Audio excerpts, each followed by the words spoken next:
Thank you very much. Por encima de la inflación. Milei is losing ground to the opposition. He's doing a really good job. And I think the US doesn't want to lose Argentina standpoint. I think there's a political push here from the Trump administration to show that the dollar can do so much good for a country. Donald Trump has pledged his support to the Argentine President Javier Milei and his 2 years of radical economic policies that aim to pull that inflation-plagued country back from the brink. To find out what this support and news from the World Bank means for South America's second-largest economy, we turn to Alicia Garcia Herrero. She covered Argentina at the IMF previously, and now she's the chief economist for Asia Pacific at the French investment bank Natixis. Alicia, before we get to Trump's support, we should say it came on the news that the World Bank said it would accelerate $4 billion in previously planned public-private investment. What does this acceleration mean? Well, the World Bank has been using the concept of acceleration for a while already, never really to accelerate disbursements, related to crisis situations, but rather on, for example, education acceleration or, loans that would have taken too long to be disbursed for development reasons. Now, if we were to see the World Bank accelerating disbursements because of a crisis, the World Bank would be behaving like the IMF, if you see what I mean. It is quite clear that the World Bank will need something else, and it's probably going to be U.S. Treasury's money. I think that, and then maybe the World Bank will accelerate. But I don't think it will accelerate on its own, to be very frank, no matter what Trump says. It's beyond their mandate. Yeah. Let's talk a little bit about what the U.S. has had to say, because U.S. President Trump met with Argentine President Javier Milei on the sidelines of the United Nations General Assembly on Tuesday. Trump endorsed Milei ahead of the October legislative election and said, we're going to help them, and that he doesn't think that Argentina needs a bailout. What kind of support could the U.S. give Argentina here? Well, let me start by saying that Milei actually got already 20 billion, out of which only partially disbursed from the IMF already early this year. And the program has been doing well in as far as the IMF has been quite flexible with Argentina, because Argentina had not really complied with the minimum reserves needed in the program, etc. So, already I would argue through the IMF, the Trump administration has been quite generous with Argentina through the IMF program. The problem is that Argentina was actually quite unlucky last year with the weather. Argentina is very dependent on exports of agricultural products. And all of that started to go really nasty. So Argentina started losing reserves, especially August, early September, very rapidly, making it impossible for Argentina to comply with these targets that the IMF itself is imposing. So I think by now, the Trump administration is adamant that Argentina needs additional funding, that the IMF program won't be enough. And that's why they're recoursing to something that we've not seen since COVID, very, very small, very tiny and divided across many countries, but in a big way since '94. This is the Mexican crisis. That's when the US Treasury used this so-called exchange fund, which is basically something that was created under the Bretton Woods in '34 to stabilize currencies, including the dollar. But in '94, it was used to support the Mexican program, because the IMF would not have been able to offer enough funding to Mexico. So I think it's very similar to what happened then. Besant really is thinking of putting US Treasury money. They have around 200 billion in this fund unused to bail out Argentina. Let's put it very clearly and very bluntly.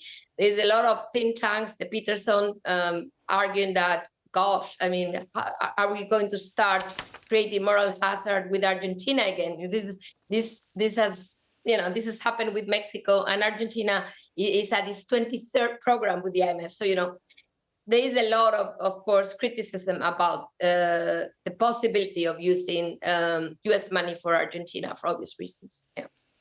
Yeah, you mentioned the ESF, the Exchange Stabilization Fund, and we got a little bit of insight, like you mentioned already, from U.S. Secretary of Treasury Scott Bessent. He said in a social media post that support could include, but is not limited to, swap lines, direct currency purchases, and the purchases of U.S. dollar-denominated government debt from Treasury's Exchange Stabilization Fund. He added Argentina will be great again. Alicia, you did highlight that this has been used before, but it does seem really unusual for the U.S. to stand behind another country's currency like it could do now. Why is this happening?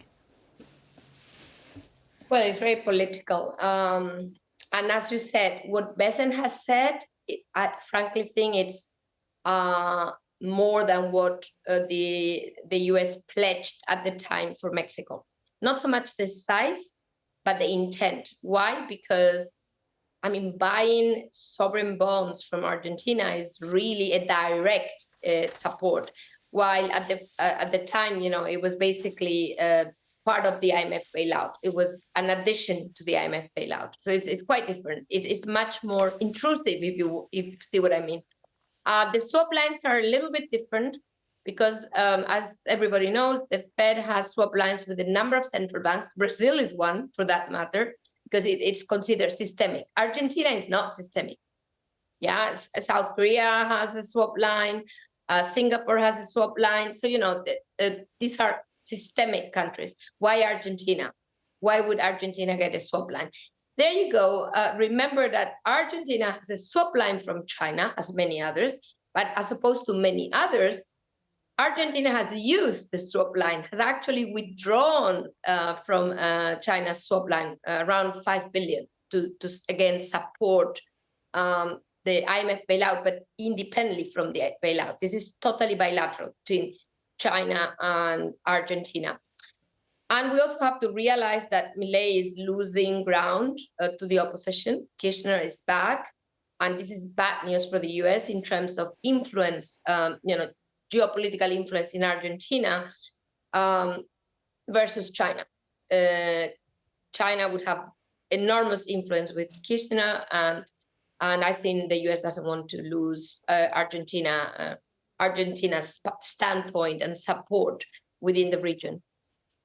It's sometimes hard to tell with U.S. President Trump if there is a bigger plan in motion or if he just happens to like the person that he's supporting in the moment. But it sounds like from what you're saying that we should view this move by the U.S. to back Argentina within the context of this geopolitical U.S.-China kind of 4D chess match. Am I reading you right there?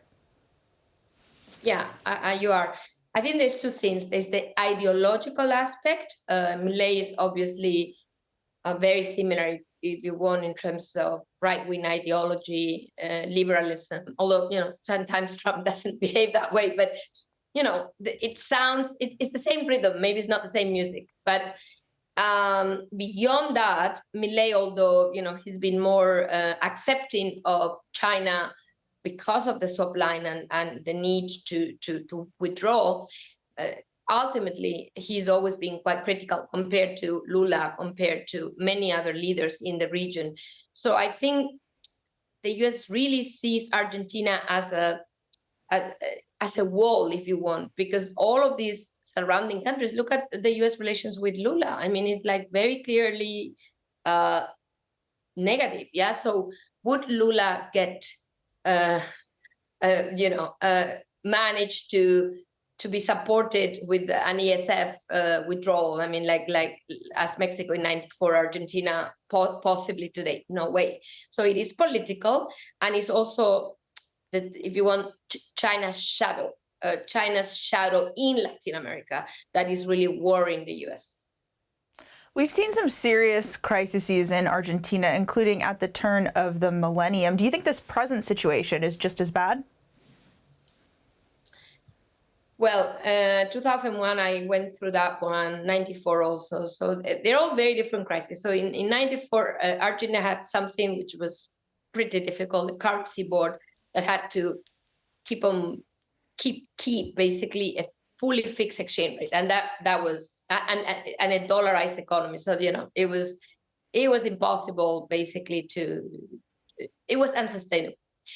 2001 was a full-fledged sovereign default, and that kept Argentina out of international markets for many years.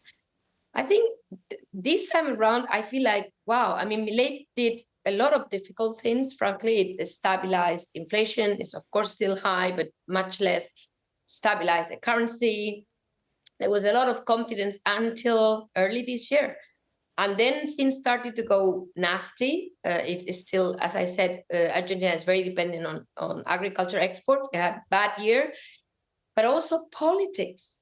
Politics changed the tone. I mean, maybe, I don't know, maybe it's also Trump's influence. Maybe the Argentinians felt that, Milei was too similar, and more people kind of turned their back to Milei.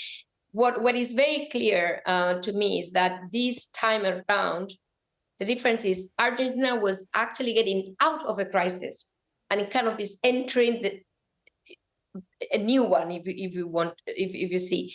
The other ones were coming out of boom years, where Argentina overspent, did all of the wrong things.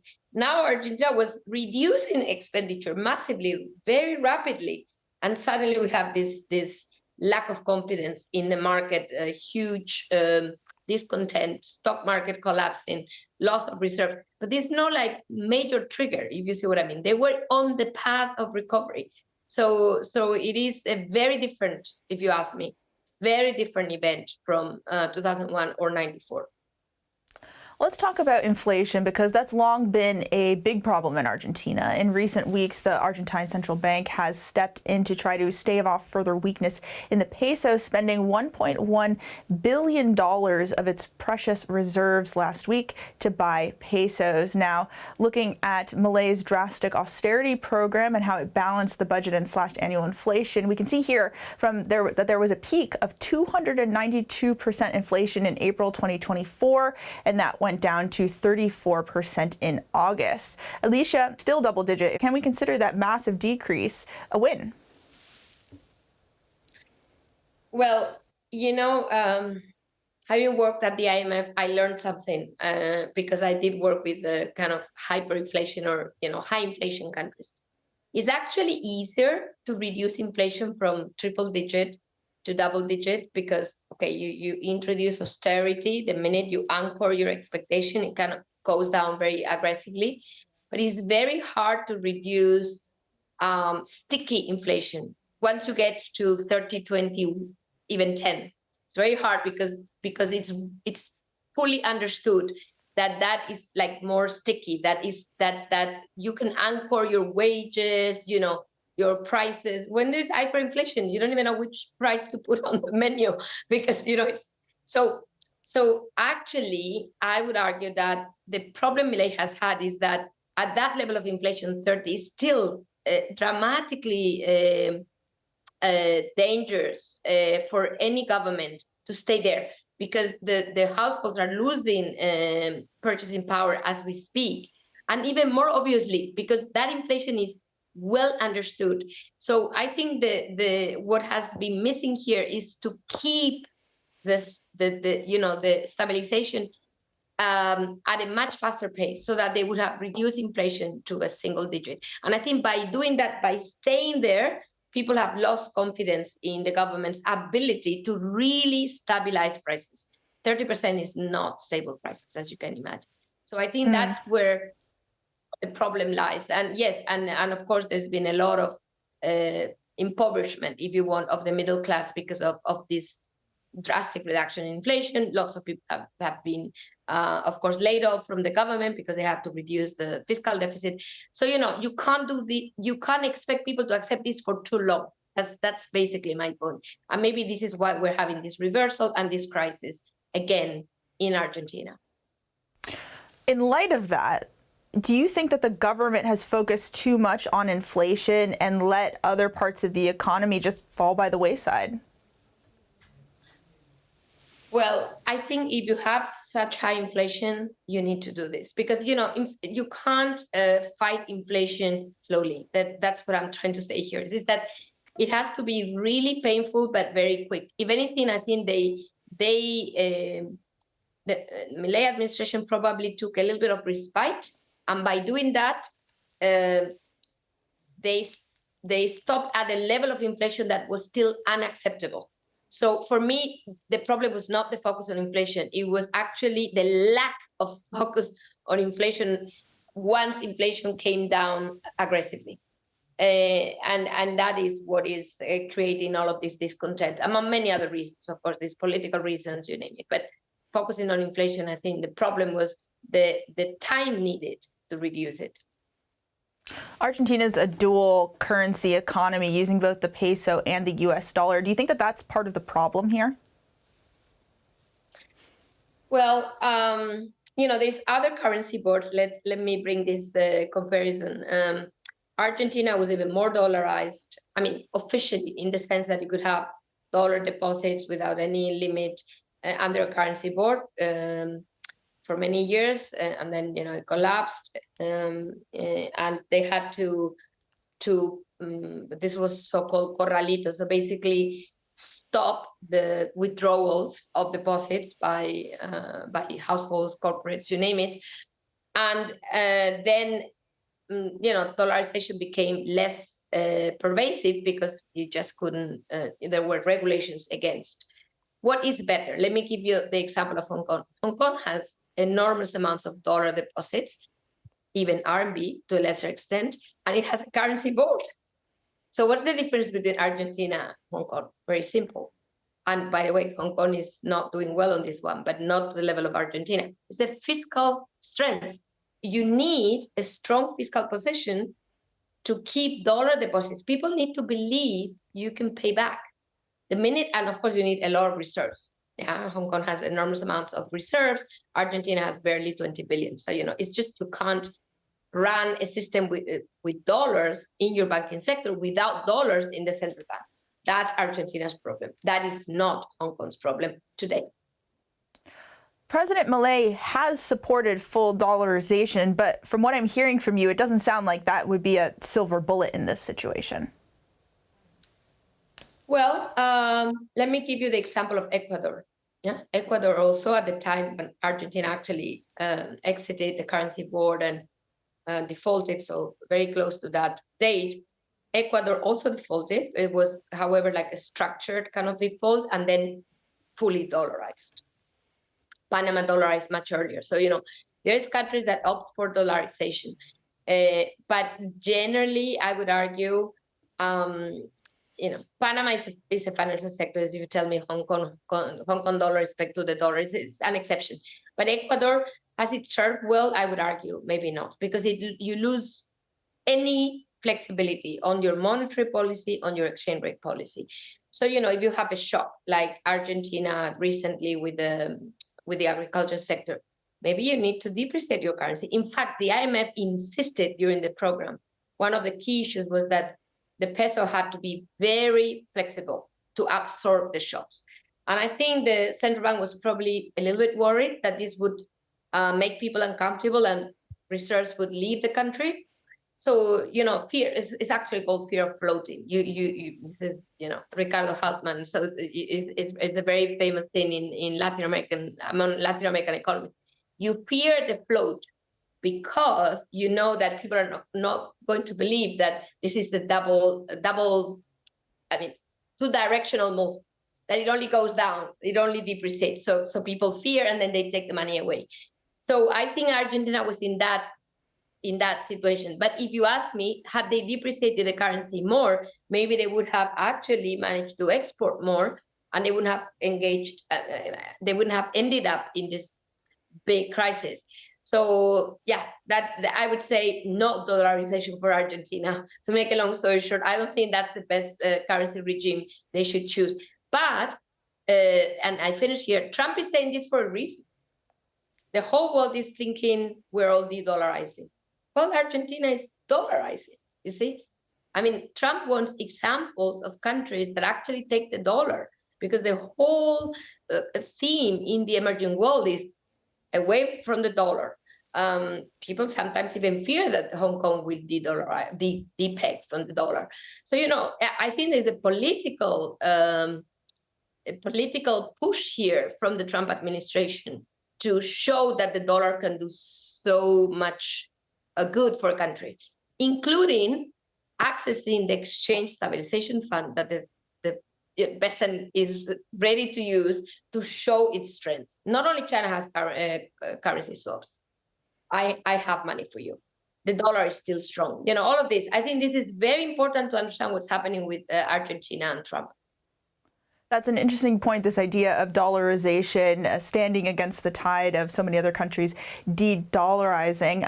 But I want to turn, before we let you go, to borrowing, because Argentina is one of the biggest Latin American economies, but it's also the biggest borrower from the International Monetary Fund. Its total outstanding credit as of last month is nearly $42 billion, and Argentina secured a $20 billion loan from the IMF back in April. Alicia, I'm wondering, what kind of risk does this level of borrowing pose to Argentina? Well, let me revert your question, which is actually very good. What kind of risk does it pose for the IMF?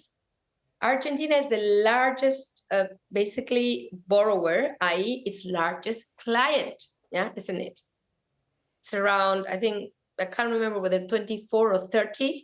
I mean, it's huge. It's huge. It's a huge exposure for the IMF.